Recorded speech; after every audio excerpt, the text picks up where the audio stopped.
Olá a todos, bom dia, boa tarde, boa noite aí, parte 2, aula do marinheiro Fernando Pessoa, tá bem? Peça esquisita, estranha, mas legal. Bora lá, continuar aí a discussãozinha que a gente estava fazendo.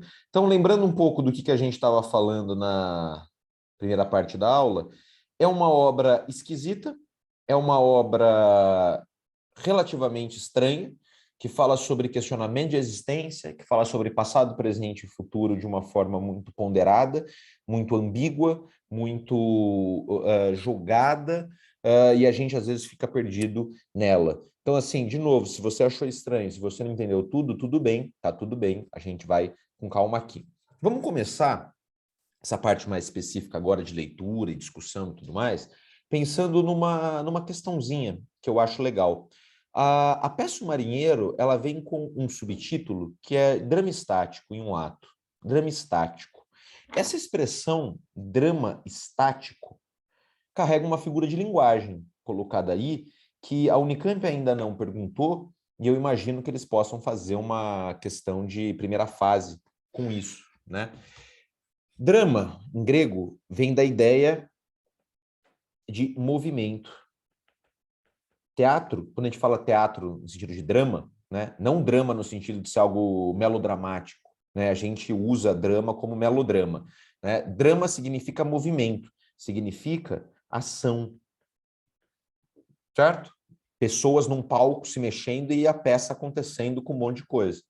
Estático significa estático, parado, quieto, ok? Como que um drama pode separar? Como que a ação, o movimento pode ser parado? É um paradoxo, ok? É um paradoxo. Se a gente quiser também, é um oxímoro, né? Oxímoro é um paradoxo que intensifica a ideia, né? Por exemplo, o Claro Enigma do Drummond é um paradoxo, mas é um oxímoro também, né? Um oxímoro né? Por exemplo, você fala um grito silencioso, você está dando força para essa ideia de que é um silêncio significativo, que é um silêncio revelador de alguma coisa. Né? Drama estático significa que esse estático, de alguma forma, também é revelador, aquilo que não se move. Se não se move, tem a palavra, tem o diálogo, que é o que interessa. Então, essa ideia do drama estático nos indica que o que mais importa nesse texto é o que está sendo dito, é a palavra, não é a ação dos personagens em cima do palco, ok? Fernando Pessoa escreveu sobre isso e falou sobre isso, né? Quando questionaram ele sobre teatro estático, drama estático, que vem da tradição simbolista, né? Olha só o que o Fernando Pessoa fala. Chama o teatro estático aquele cujo enredo dramático não constitui ação, isto é, onde as figuras não só não agem porque nem se deslocam, nem dialogam sobre deslocarem-se, elas não se mexem na peça, as três veladoras, mas nem sequer têm sentidos capazes de produzir uma ação, onde não há conflito nem perfeito enredo. Né? É difícil, qualquer história, a história, o enredo, a concatenação de eventos dentro de uma narrativa do marinheiro. Nada. Elas estão falando sobre existência, sobre sonhos, sobre será que eu estou acordada? Será que eu estou vivendo? É um pouco isso. Dir-se-á que isto não é teatro. Creio que o é, porque creio que o teatro tende a teatro meramente lírico e que o enredo do teatro é não a ação, nem a progressão e a consequência da ação, mas mais abrangentemente, presta atenção nisso, a revelação das almas através das palavras trocadas e a criação de situações. Pode haver revelação de almas sem ação, e pode haver criação de situações de inércia, momentos de alma sem janelas ou portas para a realidade. Isso aqui é maravilhoso, porque é basicamente o que constitui a peça. E aí, presta atenção no que ele está dizendo. Creio que o é, porque creio que o teatro tende a teatro meramente lírico, e que o enredo do teatro é não a ação. Se ele está falando que o enredo do teatro é não a ação nem a progressão, mas a revelação da alma, ele está sendo moderno. Porque o teatro, ao longo da história do teatro, né, e da humanidade, vamos dizer assim, das artes, da literatura, tem a ideia da ação. A ação é a coisa mais importante de uma peça. Você não vai assistir uma peça de teatro para as pessoas só ficarem falando. No caso do Fernando Pessoa, sim. Por quê? Porque ele é moderno. Agora, o teatro simbolista do final do século XIX também já brincava com isso. Tá? Por isso que a gente fala que é um teatro com estética e conteúdo simbolista numa forma moderna. ok? Olha só um trechinho aqui do que seria esse teatro simbolista, né? Outra característica que o drama simbolista emprestou ao marinheiro é a sublevação das personagens com relação às suas falas. Então não interessa quem elas são, não interessa como elas se deslocam. O que interessa? O que elas estão dizendo. Em outras palavras, no drama simbolista, as personagens parecem sempre menos importantes do que as palavras que enunciam. Então, ó, as personagens parecem sempre menos importantes do que as palavras sobre o que está sendo dito. Então, assim, se você está confundindo as personagens, está tudo bem, ok? É realmente sobre isso. Elas, por vezes, chegam mesmo a se espantar com que, nossa, o que eu estou falando? Nossa, por que eu não paro de falar? Quem está dizendo isso por mim? Será que eu estou dizendo mesmo o que eu estou dizendo? Esse traço é marcante em autores como Mallarmé e Hofmannsthal, que, nas palavras de Ana Balaquia, cultivou o poder mágico da palavra. O que talvez seja axial nessa concepção de teatro é a aproximação com a poesia. Por isso que você não entende direito, por isso que o Fernando Pessoa é poeta. Gênero em que as palavras apresentam especial densidade. Né? Estava pensando agora, né? Estava falando muito de Vinícius de Moraes essa semana ali, final da segunda geração do modernismo brasileiro, e tem vários poemas do Vinícius sobre amor, sobre separação e tudo mais. E ele diz, às vezes, o óbvio, mas o poético ali se sobressai ao óbvio, porque todo mundo sabe o que é uma separação, se já teve alguma relação amorosa, todo mundo sabe o que sente numa separação, né, se já teve alguma relação amorosa, mas o modo como é dito te dar uns cliques, assim, que você fala, caraca, nunca pensei por esse lado, nunca pensei com essa densidade, nunca tinha visto, né, dessa forma. Então, a poesia tem essa força de mostrar, às vezes, o óbvio de uma forma diferente, que é a graça toda da literatura. Barulhos no corredor, eu vou fazer uma pausa, porque tem gente aqui. Eu fico com vergonha deles ouvir. Outro dia a vizinha, fazendo fofoca, hein? A vizinha falou assim, nossa, outro dia eu ouvi você dando aula. Aí eu fiquei meio, mano, por que você tá me ouvindo dando aula? Por que você tava ouvindo? Você ficou na porta? Estranho. Vou fazer uma pausinha rapidinho aqui no vídeo. Pronto. Saíram dali. Gente estranha, caralho. Ok? Essa ideia do vocabulário mais poético, etc., que chama atenção para algumas coisas que a gente não costuma pensar no nosso cotidiano. Então, atenção aqui para esse slide, hein? Questão importante, a ideia do simbolismo, que pode aparecer em enunciado de questão, e uma pergunta sobre drama estático, né, que pode aparecer em uma primeira fase, pensando em figura de linguagem, paradoxo ou oxímoro. Maluf, e se colocarem paradoxo e oxímoro? Acho muito improvável que a Unicamp faça isso, porque aí seria um debate muito conceitual, de definição, de não sei o que, eles não fariam isso. Mas caso façam numa besteira que assim, eu queimaria meu diploma, marca paradoxo, ok? Bom, vamos lá, vamos começar a ler pelo começo da peça, né? Só um aviso, eu coloquei bastante trecho, eu quero ler bastante coisa, é uma peça curta, então, se você não leu a peça, aproveite. Se você já leu a peça, aproveite. Se você não leu, aproveite e leia, ok? A ideia é um pouco essa. Se você já leu esse ano, ok, só assistir a aula. Se você leu ano passado, leia de novo. Leia de novo, porque não é um negócio muito simples, tá bom? E ela tá em ordem, tá na peça aqui, eu não embaralhei não a progressão, tá bom? Então, bora lá, vamos lá, vamos lá, vamos lá. Primeira veladora aqui na cena, né? Continuando ali aquele começo que a gente leu no começo da parte 1. Falar do passado, isso deve ser belo, porque é inútil e faz tanta pena. Por que é inútil e ao mesmo tempo belo, e ao mesmo tempo, né, dói tanto? Inútil porque já passou. Você não vai conseguir mudar o passado. Belo porque você pode fabular em cima e você pode contar um passado que não necessariamente é verdadeiro. E pena. Pena porque se a gente pensa num passado belo, se a gente pensa num passado sempre bom, o presente ele é horroroso, né? Então o que é interessante está lá atrás, não é o que está aqui agora. Por isso que dá pena, por isso que dá uma certa melancolia quando você fica preso a esse passado.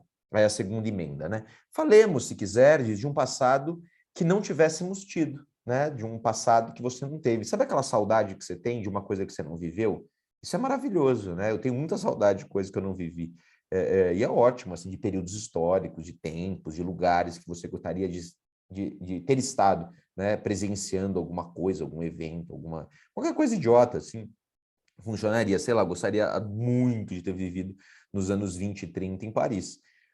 Não vivi, né? Aquele filme lá, Meia-Noite em Paris, do Woody Allen, gostaria bastante de estar lá.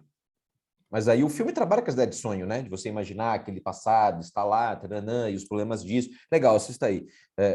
Meia-Noite em Paris, do Woody Allen, belo filme. Então, segunda vai lá e fala, se quiser, falemos, se quiserdes, de um passado que não tivéssemos tido. Não, aí a terceira emenda, né?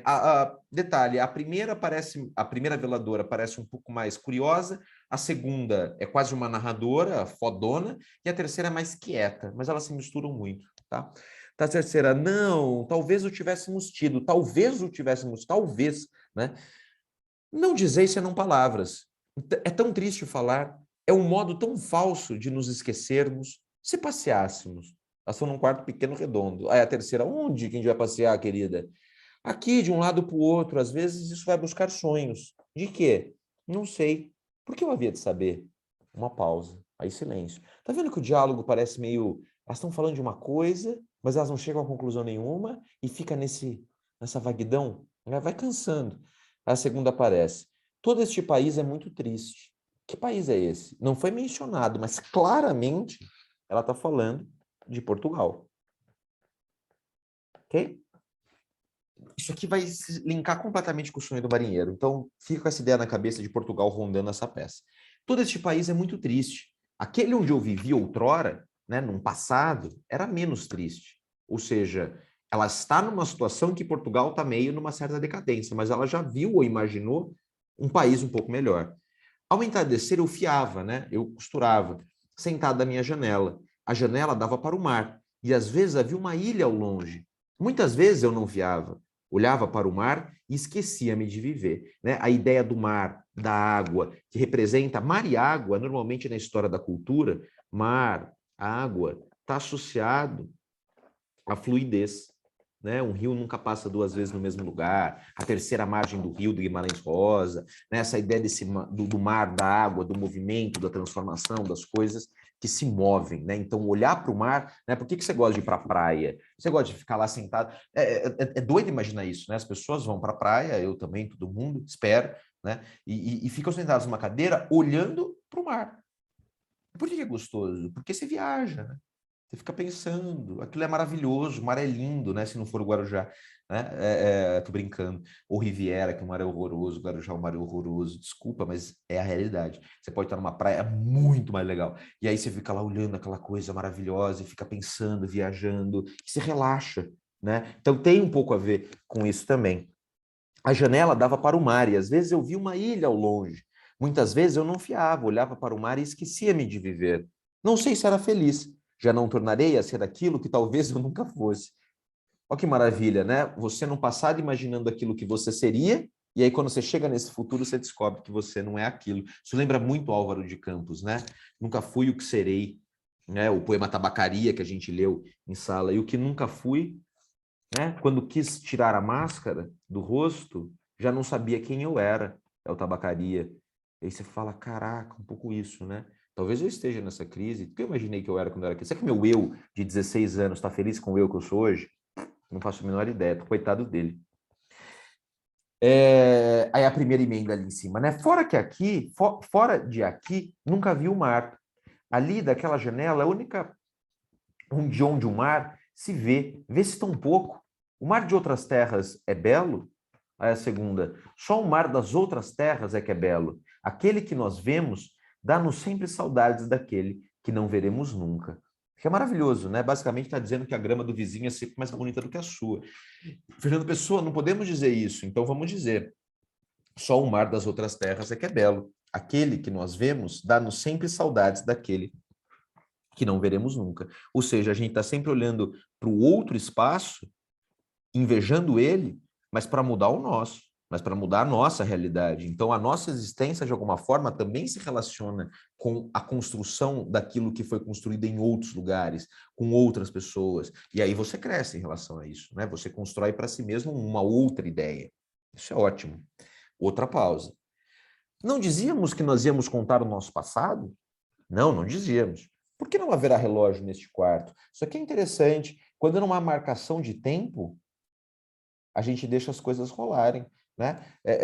Quando você está numa festa cheia de gente, que tá legal, você não está mexendo no celular, não olhando no coração, o tempo não passa de uma forma diferente?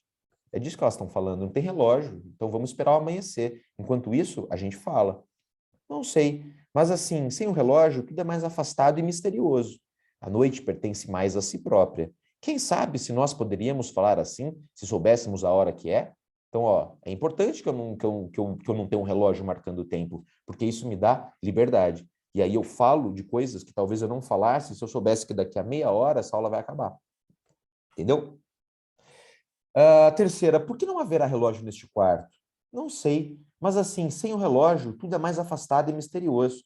A noite pertence mais a si própria. Quem sabe, tá repetindo aí, desculpa. Se nós poderíamos falar assim, se soubéssemos a hora que é?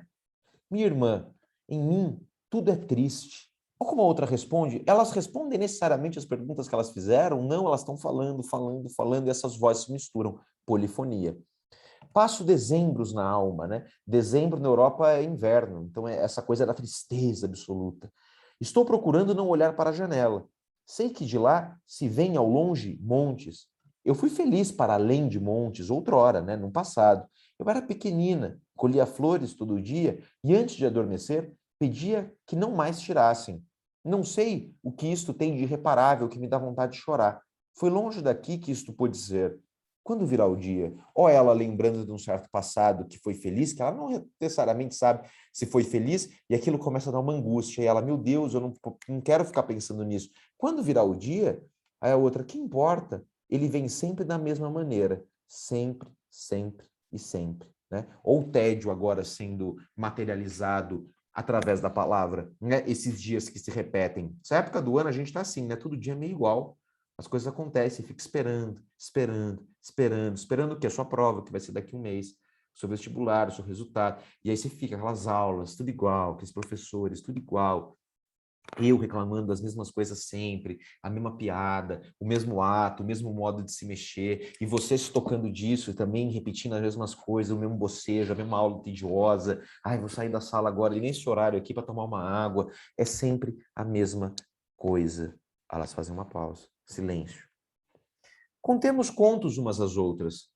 Eu não sei contos nenhum, mas isso não faz mal. Só viver é que faz mal. Isso que é maravilhoso, né? Só viver é que faz mal. Viver é uma grande estado de angústia, né? Não rocemos pela vida nem a orla das nossas vestes. Não, não vos levanteis. Isso seria um gesto. Cada gesto interrompe um sonho. Então não vai ter ação, não vamos nos mexer. Vamos só fabular, vamos só pensar, vamos só falar da gente, das coisas, do mundo. Neste momento, eu não tinha sonho nenhum, mas é-me suave pensar o que podia estar tendo. Mas o passado, por que não falamos nós dele? Aí a primeira, decidimos não fazer. Breve raiará o dia e arrepender-nos-emos, né, do que a gente falou. Com a luz, os sonhos adormecem. Por que está à noite a peça? Eu faria essa pergunta na Unicamp numa primeira fase, né? Com a luz, os sonhos adormecem. O raiar do dia vai trazer, né? Na noite todos os gatos são pardos, sabe essa coisa? Que a noite tem esse mistério e as coisas acontecem de forma diferente na noite e na madrugada. Quando aparece a luz, a sobriedade vem. Por isso que essa peça se passa à noite. O passado não é senão um sonho.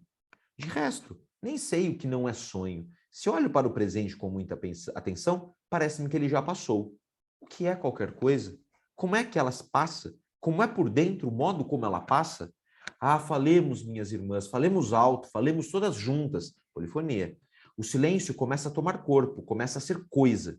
Sinto envolver-me como uma névoa. Ah, falai, falai. Por que elas têm essa necessidade de falar, mesmo não necessariamente querendo falar? Porque a morte ronda, e a morte está associada ao silêncio, e morte significa ausência de corpo, e elas já não estão se mexendo. Então a existência se dá aqui através da fala, através do colocar para fora aquilo que elas estão tão angustiadas. Aí a segunda responde, né? Para quê? Fito-vos Ambas, e não vos vejo logo. Parece-me que entre nós se aumentaram abismos, né? Uma profundidade de coisa ali. Tenho que cansar a ideia de que vos posso ver para poder chegar a ver-vos. Este ar quente é frio por dentro, naquela parte que toca na alma. Eu devia dizer agora, sentir mãos impossíveis passarem-me pelos cabelos. É o gesto com que falam das sereias. Cruza as mãos sobre os joelhos. Pausa. Ainda há pouco, quando eu não pensava em nada, estava pensando no meu passado, né? Que a gente não sabe necessariamente que é verdade. E aí, deixa eu fazer um parênteses aqui que eu acho um detalhe delicado e bonito da peça. Eu devia sentir agora mãos impossíveis passarem-me pelos cabelos. É o gesto com que falam das sereias. As sereias, dentro da tradição, aí principalmente da Odisseia do Ulisses, né? As sereias encantam. E as sereias encantam e te levam para a morte através da voz dela, do que elas dizem, da poesia que elas dizem, elas enfeitiçam tudo. Então, esse gesto de mexer no cabelo, esse gesto de falar, que viria das sereias nesse sentido, é o gesto da criação, é o gesto da fabulação, é o gesto de que você constrói o que você quiser a partir da fala. Você constrói mentiras, verdades e mundos através daquilo que você fala. Isso não necessariamente está associado à realidade. Tá vendo que essa aula é meio brisa, né? E que essa peça também é meio brisa, mas é isso aí. Vamos lá. As vossas frases lembram-me a minha alma. Você imagina alguém virar isso para você? Você está conversando num bar com alguém, a pessoa vira e fala que as vozes que você está dizendo lembram-me a minha alma. Talvez por não serem verdadeiras. Mal sei o que digo. Repito-as, né, essas palavras, seguindo uma voz que não ouço, que mas está segredando. Mas devo ter vivido realmente à beira-mar. Como assim devo ter vivido realmente? Ela não sabe, né? Essa segunda. Sempre que uma coisa ondeia, eu amo-a. Há ondas na minha alma, ondas, mar, fluidez, sonho, imaginação. Quando ando, embalo-me. Agora eu gostaria de andar. Não o faço porque não vale nunca a pena fazer nada, sobretudo o que se quer fazer. Dos montes é que eu tenho medo. É impossível que eles sejam tão parados e grandes. Devem ter um segredo de pedra que se recusam a saber que têm. Se desta janela, debruçando-me, eu pudesse deixar de ver os montes, debruçar-se-ia um momento da minha alma alguém em que eu me sentisse feliz. Por mim, amo os montes. Do lado de cá, todos os montes é que a vida é sempre feia, né? A realidade é sempre feia. Do lado de lá, né, do mar para frente, onde mora minha mãe, costumávamos sentar-nos à sombra dos tamarindos e falar de ver outras terras. Tudo ali era longo e feliz, como o canto de duas aves, uma de cada lado do caminho. A floresta não tinha outras clareiras senão os nossos pensamentos, e os nossos sonhos eram de que as árvores projetassem no chão outra calma que não as suas sombras. Foi de certo assim que ali vivemos. Eu e não sei se mais alguém. Dizei-me se isto é verdade, dizei-me que isto foi verdade para que eu não tenha de chorar. Como assim? Dizei-me que isso foi verdade, esse passado dela de felicidade de infância foi verdade para ela não ter que chorar, para ela não se emocione com isso. Como assim você não sabe? Ou o estado real, irreal, sonho, será que aconteceu? Será que não aconteceu? Aí a outra, ao invés de responder, fala: eu vivi entre rochedos e espreitava o mar. A orla da minha saia era fresca e salgada, batendo nas minhas pernas nuas. Eu era pequena e bárbara. Hoje tenho medo de ter sido. O presente parece-me que durmo. Falai-me das fadas. Nunca ouvi falar delas a ninguém. O mar era grande demais para fazer pensar nelas. Na vida, aquece ser pequeno. Eres feliz, minha irmã? Começo neste mundo a tê-lo sido outrora. De resto, tudo aquilo se passou na sombra. As árvores viveram no mais do que eu. Nunca chegou, nem eu mal esperava. E vós, irmãs, por que não falais? Aí vai a terceira. Tenho horror a daqui a pouco vos ter já dito o que vos vou dizer. As minhas palavras presentes, mal eu os a digo, pertencerão logo ao passado, ficarão fora de mim. Não sei onde, rígidas, fatais. Olha só, quando eu estou dizendo, o que eu estou dizendo aqui nessa aula já foi. A parte 1 dessa aula já foi. Isso me assusta. Falo e penso nisso na minha garganta. E as minhas palavras parecem gente. Tenho um medo maior do que eu. Sinto na minha mão, não sei como, a chave de uma porta desconhecida. E toda eu sou um amuleto, um sacrário que estivesse com consciência de si próprio. É por isso que me apavora ir, como uma floresta escura através do mistério de falar. E afinal, quem sabe se eu sou assim? E se isso é sem dúvida que sinto? Tá vendo que elas se questionam o tempo todo? Isso é crise existencial. À beira-mar, somos tristes quando sonhamos. Não podemos ser o que queremos ser, porque o que queremos ser, queremos-lo sempre ter sido no passado. Quando a onda se espalha e a espuma chia, parece que há mil vozes mínimas a falar. A espuma só parece ser fresca a quem julga uma. Tudo é muito e nós não sabemos nada. Quereis que vos conte o que sonhava à beira-mar? Ela começa a falar de um certo sonho do passado. A primeira, podeis contá-lo, minha irmã, mas nada em nós tem necessidade de que nulo conteis. Se és belo, já tenho pena de vir a tê-lo ouvido. E se não é belo, esperai. Contai-o só depois de o alterardes. Ou seja, eu só quero ouvir aquilo que é belo. Por quê? Porque o sonho é belo, porque o passado é belo, porque a fabulação precisa ser bela. Aí a segunda, vou dizer-vos, não é inteiramente falso, porque sem dúvida nada é inteiramente falso. Deve ter sido assim. Um dia, eu dei por mim recostada no cimo de um frio, de um rochedo, em cima de um rochedo, e que eu tinha esquecido que tinha pai, mãe, que houvera em mim infância e outros dias. Nesse dia vi ao longe, como uma coisa que só pensasse em ver, a passagem vaga de uma vela. Então ela estava um dia, num passado dela, né, num sonho dela, em cima de um rochedo, e ela viu uma vela, um barco à vela, passando. Depois ela cessou. Quando reparei para mim, vi que já tinha esse meu sonho. Não sei de onde ele teve princípio. Eu nunca tornei a ver outra vela. Nenhuma das velas dos navios que saem aqui de um porto se parecem com aquela, mesmo quando é lua e os navios passam longe, devagar. Então, olha só que curioso. Ela sonha com um barco. Ela estava num rochedo, ela não sabe se é verdade ou não, mas enfim, imagina que ela estava lá, num passado, num rochedo, numa praia, e ela viu um barco à vela passando. Só que foi um barco à vela tão diferente que ela nunca mais viu um barco à vela daquele jeito. Aí a primeira fala assim para ela: vejo pela janela um navio ao longe. É talvez aquele que você viu, né? Que vistes. Ela, não, minha irmã. Esse que vedes busca sem dúvida um porto, né? Qualquer um porto ali na praia. Não podia ser que aquele que eu vi buscasse qualquer porto, né? Era meio que um navio à deriva, ele não sabe para onde ele está indo. Aí a primeira fala, então por que aqui me respondeste? Pode ser. Não vi navio nenhum pela janela. Desejava ver um, e falei-vos dele para não ter pena. Contai-vos agora o que sonhaste de fato à beira-mar, né? Que ela entende. Então, esse negócio que está me contando aí é um pouco mentira, né? Você está inventando alguma coisa. Como eu inventei que eu vi um barco à vela ali e você acreditou. Portanto, palavra. Isso aqui é importante. Palavra é igual à realidade? Será? E aí virá o sonho do marinheiro e a gente vai pensar um pouco sobre isso. Olha só, essa é a parte mais importante da peça, né? Que a segunda veladora vai contar o sonho que ela teve com o marinheiro. Saca só. Sonhava de um marinheiro que se houvesse perdido numa ilha longínqua. Nessa ilha havia palmeiras hirtas, poucas, e aves vagas passavam por elas. Não vi se alguma vez pousavam. Desde que naufragado se salvara, o marinheiro vivia ali. Então, situação, um marinheiro naufragou, certo? O navio naufragou, etc. Ele ficou perdido numa ilha longínqua, está sozinho, ok? E ele está ali nessa ilha meio o náufrago, Tom Hanks. Como ele não tinha meio de voltar à pátria, e cada vez que se lembrava dela sofria, pôs-se a sonhar uma pátria que nunca tivesse tido. Pôs-se a sonhar uma pátria que nunca tivesse tido. Então, assim, esse cara está perdido numa ilha, ele não está conseguindo voltar para essa ilha, e toda vez que ele lembrava dessa pátria dele, ele ficava meio triste. E aí ele resolveu sonhar e imaginar uma pátria que nunca tivesse existido. Não a dele, mas uma outra, para ele não sofrer, ok?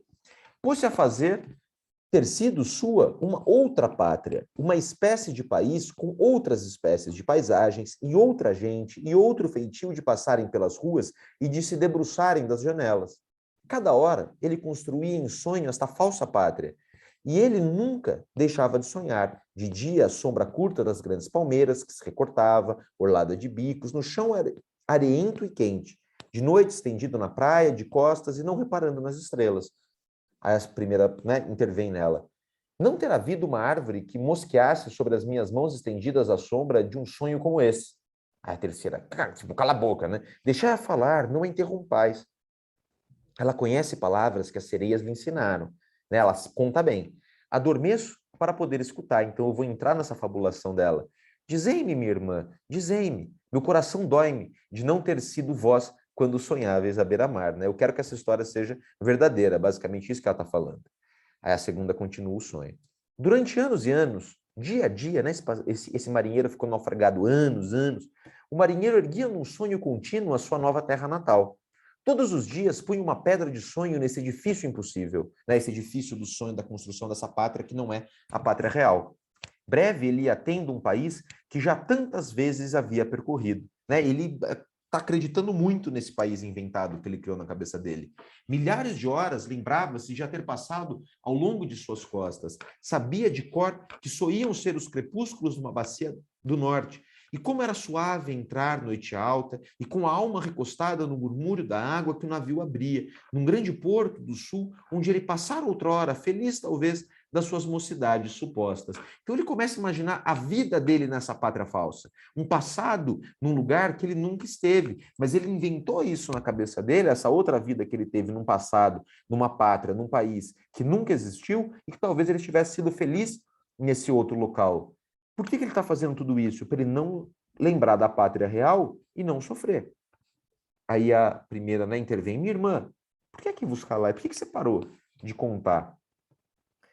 Sim, falar-vos-eis mais dele, mas eu preciso de vê-lo contar. À medida que eu vou contando, é a mim também que o conto. São três a escutar. Por que são três a escutar? De repente, olhando para o caixão, estremecendo, né? Ó, a rubrica ali. Três não sei, não sei quantas, né, que estão ouvindo. Será que o morto, a moça morta está ouvindo? Não faleis assim. Contai depressa, contai outra vez. Não falei em quantos podem ouvir. Nós nunca sabemos quantas coisas realmente vivem e veem e escutam. Voltai ao vosso sonho, o marinheiro. O que sonhava o marinheiro? Aí a segunda, mais baixa, num tom de voz muito lenta. Ao princípio, ele criou as paisagens, depois criou as cidades. Criou depois as ruas e as travessas, uma a uma, cinzelando-as na matéria de sua alma. Uma a uma, as ruas, bairro a bairro, até as muralhas dos cais, de onde ele criou depois os portos. Uma a uma, as ruas e a gente que as percorria e que olhava sobre elas das janelas. Passou a conhecer certa gente, como quem a reconhece apenas, né, dando oizinho. Ia-lhes conhecendo as vidas passadas e as conversas, e tudo isto era como quem sonha apenas paisagens e as vai vendo. Depois viajava, recordando, através do país que criara. E assim foi construindo o seu passado. Breve tinha uma outra vida anterior. Tinha já, nessa pátria, um lugar onde nascera, os lugares onde passara a juventude, os portos onde embarcara, ia tendo tido os companheiros da infância e depois os amigos e inimigos de sua idade viril. Tudo era diferente de como ele o tivera. Nem o país, nem a gente, nem o seu passado próprio se pareceriam com o que havia sido. Ah, dá, né? 3 pontinhos. Exigis que eu continue? Causa-me tanta pena falar disso. Agora, por que vos falo? Aprazia-me estar-vos falando de outros sonhos. Então, ela está meio angustiada com o que ela está falando. Ela está meio angustiada com esse sonho que ela teve de um marinheiro que fica sonhando uma pátria que ele não teve. Aí a terceira, continuai, ainda que não saibais por quê. Quanto mais vos ouço, mais não me pertenço. Né? Eu estou entrando nessa história, eu estou imaginando esse mundo, eu estou imaginando esse sonho. Será bom realmente que continueis? Deve qualquer história ter fim? Em todo caso, falai. Importa tão pouco o que dizemos ou não dizemos. Velamos as horas que passam. O nosso mister, né, o nosso dever é inútil como a vida. Né? A vida é inútil. Né?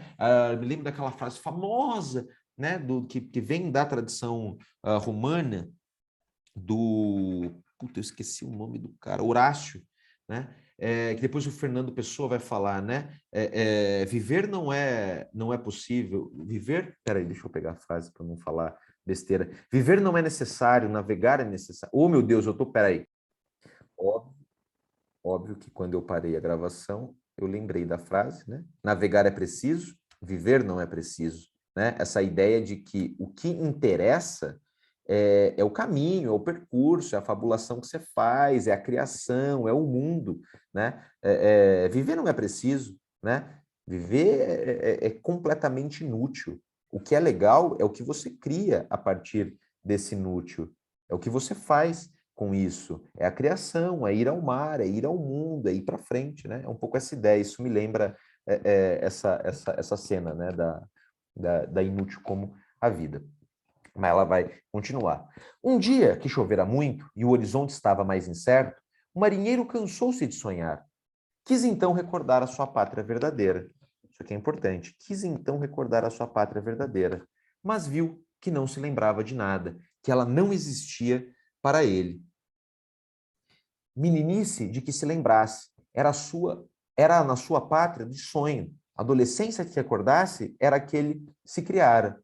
Toda a sua vida tinha sido a sua vida que sonhara. Ele não consegue mais, esse marinheiro, se lembrar do passado real. Ele só consegue lembrar do que ele viveu no sonho que ele inventou. E ele viu que não podia ser outra vida que tivesse existido. Se ele nem de uma rua, nem de uma figura, nem de um gesto materno se lembrava, e da vida que lhe parecia ter sonhado, tudo era real e tinha sido. Nem sequer podia sonhar outro passado, conceber que tivesse tido outro, como todos, um momento, podem crer. Ó, minhas irmãs, há qualquer coisa que não sei o que é, que vos não diz, qualquer coisa que explicaria isso tudo, a minha alma esfria. Mal sei se tem estado a falar. Falai-me, gritai-me, para que eu acorde, para que eu saiba que estou aqui. Ante vós, que há coisas que são apenas sonhos. Né? Então, ó, essa ideia do sonho desse marinheiro, que sonhou tanto com o mundo, que esse mundo acabou se tornando real. A palavra, o sonho, a fabulação, a criação se tornou real. É disso que... Já vou chegar lá. Aí a primeira, numa voz muito baixa.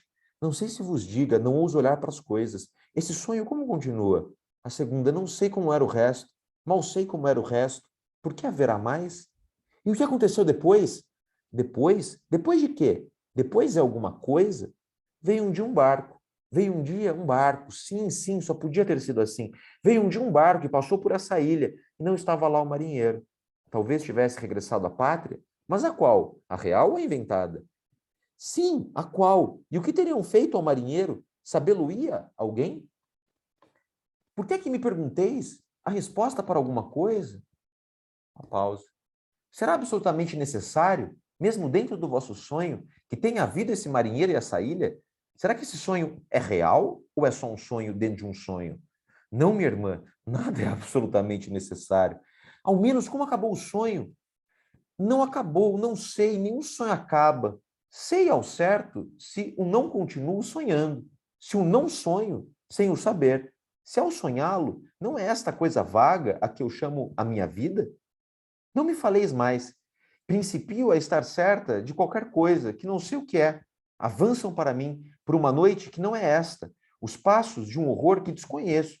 Quem teria eu ido despertar com o sonho meu que vos contei? Tenho medo disforme de que Deus tivesse proibido o meu sonho. Ele é sem dúvida mais real do que Deus permite. Não estejais silenciosas. Dizei-me ao menos que a noite vai passando, embora eu saiba. Vede, começa a ser dia. Vede, vai haver o dia real. Paremos, não pensemos mais. Não tentemos seguir nesta vida, nesta aventura interior. Quem sabe o que está no fim dela? Tudo isso, minhas irmãs, passou-se na noite. Não falemos mais disso, nem a nós próprios. É humano e conveniente que tomemos, cada qual, a sua atitude de tristeza. Caralho, que bad, né? Aí vem a segunda. Tudo isso deixa descontente, minha irmã. Os homens pensam, cansam-se de tudo, porque tudo muda. Os homens passam, provam-no, porque mudam com tudo. De eterno e belo, há apenas o sonho. Por que é que estamos nós falando ainda? Elas se perdem nas próprias palavras. Não sei, a primeira diz, olhando para o caixão em voz mais baixa. Por que é que se morre? Talvez por não se sonhar bastante, né? Então vamos sonhar, vamos pensar, vamos criar, vamos fabular. É possível. Não valeria a pena fecharmos-nos no sonho e esquecer a vida para que a morte nos esquecesse? Não, minha irmã, nada vale a pena. Minhas irmãs, já é dia. Vede a linha dos montes, maravilha-se, né? Está começando levemente a amanhecer. Por que não choramos nós? Aquela que finge estar ali era Bela, né? A morta. e nova como nós, e sonhava também. Estou certa de que o sonho dela era o mais belo de todos. Ela de que sonharia? Aí para, você fala, meu Deus, o que está acontecendo? Então, bom, recapitular.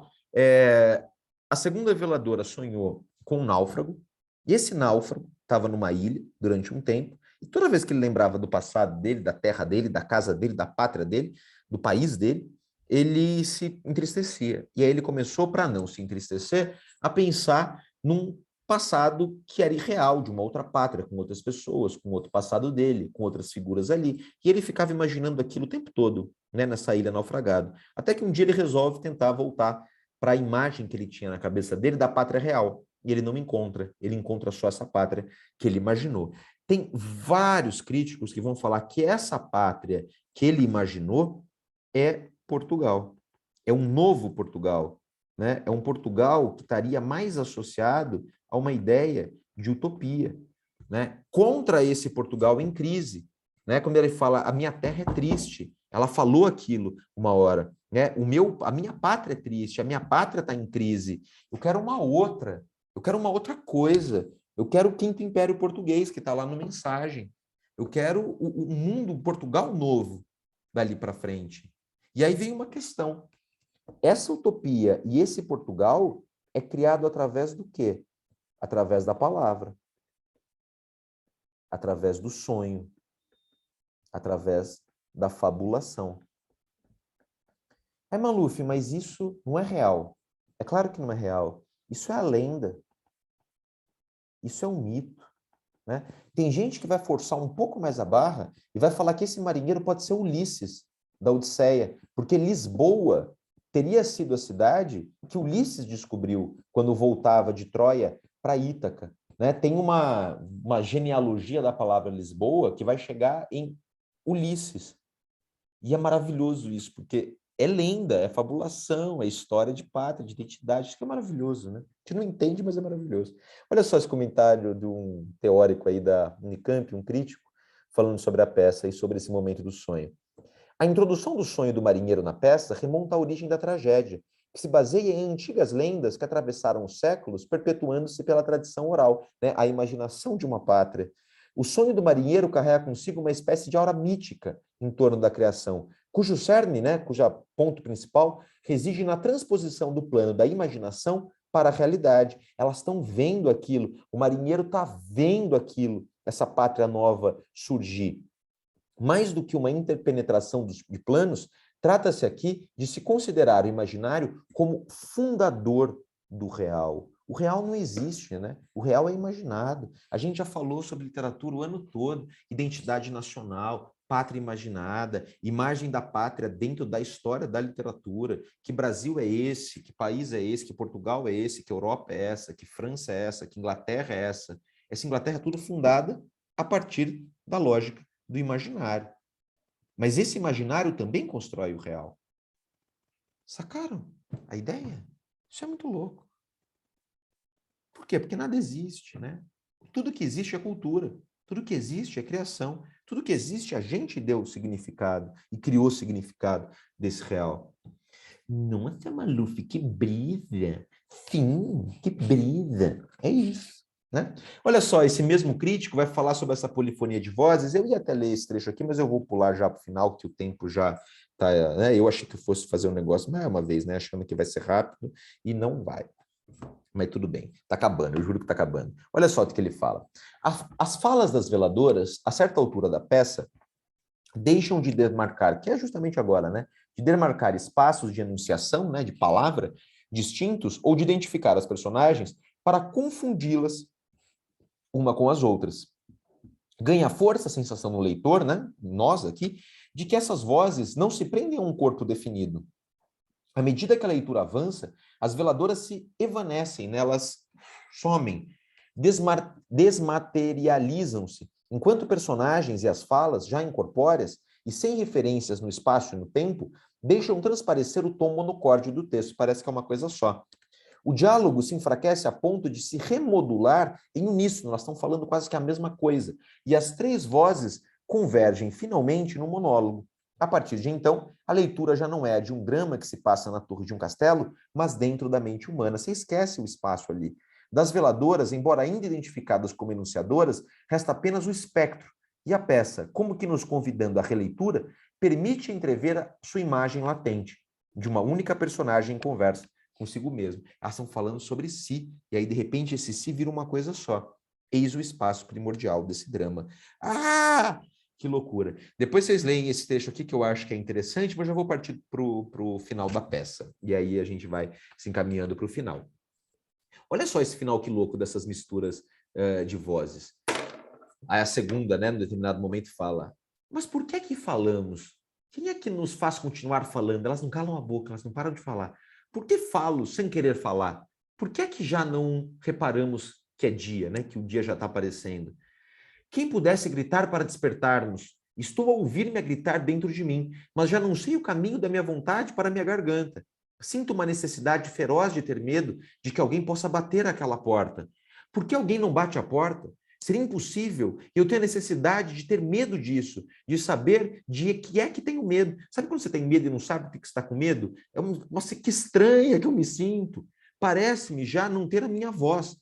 Parte de mim adormeceu e ficou a ver. Olha elas perdendo o corpo e falando, e de repente as vozes se unem. O meu pavor cresceu, mas eu já não sei senti-lo. Já não sei em que parte da alma é que se sente. Puseram ao meu... Olha como elas estão com medo e apavoradas com o que está acontecendo. Puseram ao meu sentimento do meu corpo uma mortalha de chumbo. Para que foi que nos contaste a vossa história? Elas estão viajando dentro do sonho da outra, e dentro do sonho, dentro do sonho. Já não me lembro, já mal me lembro o que eu contei. Parece ter sido já há tanto tempo. Que sono absorve o modo de olhar para as coisas. O que é que nós queremos fazer? O que é que nós temos ideia de fazer? Já não sei se é falar ou não falar. Não falemos mais. Por mim, cansa-me o esforço de fazei-os para falar. Dói-me o intervalo que há entre o que pensais e o que dizeis. A minha consciência boia à tona da sonolência apavorada dos meus sentimentos pela minha pele. Não sei o que é isto, mas é o que sinto. Pensei de dizer frases confusas, como ela disse agora, um pouco longas, que custem a dizer. Não sentis tudo isso como uma aranha enorme que nos tece a alma uma teia negra que nos prende? Aí a segunda, não sinto nada. Sinto as minhas sensações como uma coisa que se sente. Quem é que estou sendo? Quem é que está falando com a minha voz? Ah, escutai. Aí a primeira, a terceira, quem foi? Nada, não ouvi nada. Quis fingir que ouvia, para que vós supuseis que ouvíeis, e eu pudesse crer que havia alguma coisa a ouvir. Oh, que horror íntimo, que nos desata a voz da alma e as sensações dos pensamentos e nos faz falar e sentir e pensar tudo em nós pede silêncio, e o dia e a inconsciência da vida. Presta atenção agora. Quem é a quinta pessoa neste quarto que estende o braço e nos interrompe sempre que a vamos sentir? Quem é essa quinta pessoa? Tem 4 ali. As 3 veladoras e a morta. Quem é a quinta que não faz com que elas calem a boca, que elas continuem a falar? Essa quinta pessoa, se aparecer na prova da Unicamp, é o dramaturgo. É o autor.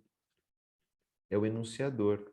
É aquele que cria a palavra, que cria elas, que, portanto, dá realidade para as coisas. Elas estão tomando consciência. Elas como se fossem personagens sem autor. Elas estão perdidas nesse processo e falando, meu Deus, por que eu estou falando? Sabe Show de Truman? Né? Quem disse que a sua vida é a sua vida? Não é um narrador ou um roteirista que está escrevendo ela e você está num grande sonho, né? Num grande filme. E elas estão questionando isso. Meu Deus, o que eu estou falando? O que está falando por mim? Metalinguagem. A peça falando de uma peça.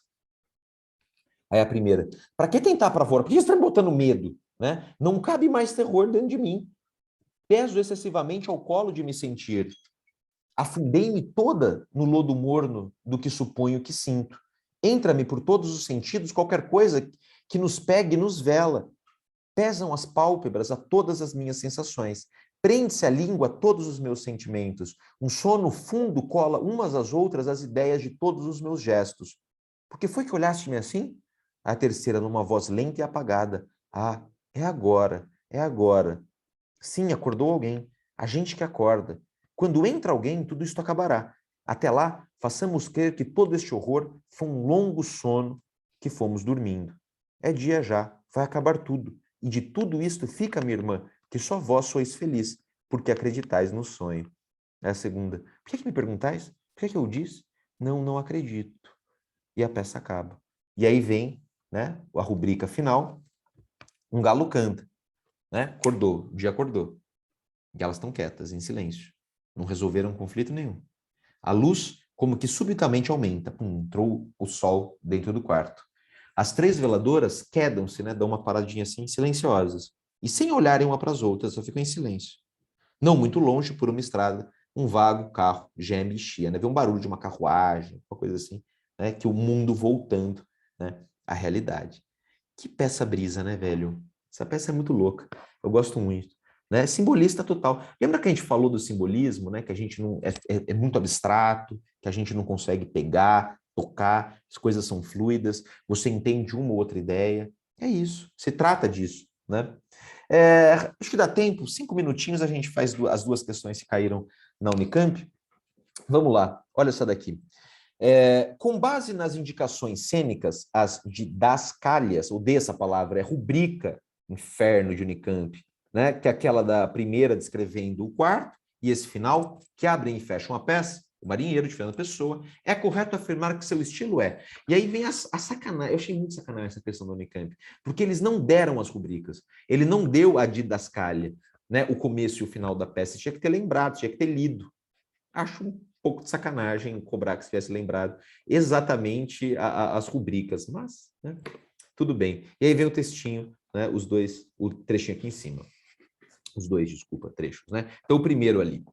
Tradicionalmente, o palco pode apresentar uma variedade de estilos cênicos, entre os quais se destacam o estilo realista, pôs-se em evidência detalhes ambientais para sugerir sensações e emoções vividas pelas personagens, o estilo expressionista, os objetos são distorcidos ou estilizados, com o fim de sugerir, mais que mostrar, o ambiente de atuação das personagens, o estilo simbolista, os objetos concretos sugerem ideias abstratas, segundo associações sinestésicas tradicionais. O verde, vestido pelos mágicos, indica esperança. O vermelho, a cor do demônio, sugere a paixão violenta. A veste branca simboliza a candura, a castidade, etc, etc. Ok. Aí, texto de baixo ali, o que é o pós-moderno. Sem identidade, hierarquias no chão, estilos misturados, a pós-modernidade é isto e aquilo. Num presente aberto pelo e, né? Não é ou, é e. Beleza. Então, com base nas indicações cênicas, é correto afirmar que essas indicações cênicas que a gente viu, esse final, né, da luz chegando, elas quietas, o começo descrevendo o espaço do quarto com as tochas e tal, é expressionista, dadas a ausência de ações dramáticas e a presença de sugestões alegóricas, como, por exemplo, o galo que canta. Dá para falar que é expressionista distorcido e não rola, né? As indicações ali são simbolistas, né? Uma vez que os elementos que compõem a cena dramática sugerem algum significado de natureza filosófica, claro, né? A moça morta, as tochas iluminando a moça morta e fazendo sombra, a janela que dá justamente para o mar, para o marinheiro, o monte que representa a ideia do real, o quarto circular onde as ideias e as palavras circulam. Realista, porque as imagens da noite, do luar, do alvorecer indicam precisamente a passagem do tempo. Ok, isso é verdade, mas a peça é realista, a rubrica é realista? Não. E D, pós-modernista, tendo em vista objetos escritos criam uma atmosfera mágica, na qual a ilusão não se distingue da realidade. A ilusão não se distingue da realidade? Ok, agora uma atmosfera mágica? B, simbolista. É uma questão difícil, uma questão chata, porque as alternativas eu acho que estão mal formuladas. Mas pensa que pelo menos essa aqui já caiu. E a outra, certas imagens literárias podem tornar-se nucleares para uma cultura. Assim, por exemplo, a figura do marinheiro em Portugal. Ela adquire significados diferentes em períodos históricos distintos, mas conserva um elemento permanente. A semelhança entre a imagem do marinheiro em Camões e a em Fernando Pessoa reside no realismo moral do povo português, resultado da era das grandes navegações e da expansão do catolicismo. Realismo moral do povo português associado ao mar? Realismo moral? Isso não faz sentido. Corta fora. B, na representação de uma identidade coletiva, de povo, os Lusíadas, individual, o marinheiro, sob o signo da mudança, o mar, as transformações, do risco e da travessia. Parece boa, deixa de lado. C, na alegoria da degradação moral dos amantes e dos aventureiros, movidos pelo desejo sexual e pela cobiça material, sério? Desejo sexual, carta de chamamento do Brasil, pelo amor de Deus, me poupe, né? Corta fora. E D, na simbolização dos ideais econômicos de Portugal como reflexos da vida espiritual. O mar simboliza ideal econômico. Corta fora, né?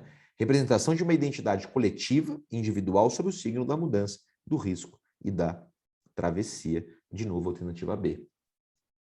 Tá bem?